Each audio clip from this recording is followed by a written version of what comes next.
Melbourne میں Pakistani team 1992 کی تاریخ نہ دہرا سکی۔ ٹی20 ورلڈ کپ کے فائنل میں قومی ٹیم کو 5 وکٹوں سے شکست دے کر انگلینڈ عالمی چیمپئن بن گیا۔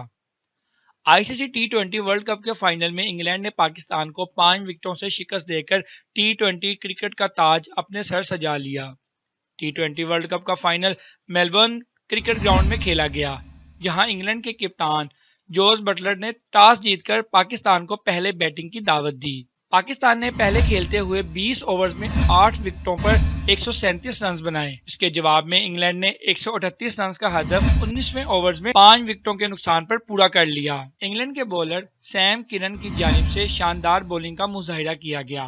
انہوں نے 3 کھلاڑیوں کو آؤٹ کیا، جبکہ کرس جارڈن اور عادل رشید نے 2-2 اور سٹوکس نے 1 وکٹ حاصل کی۔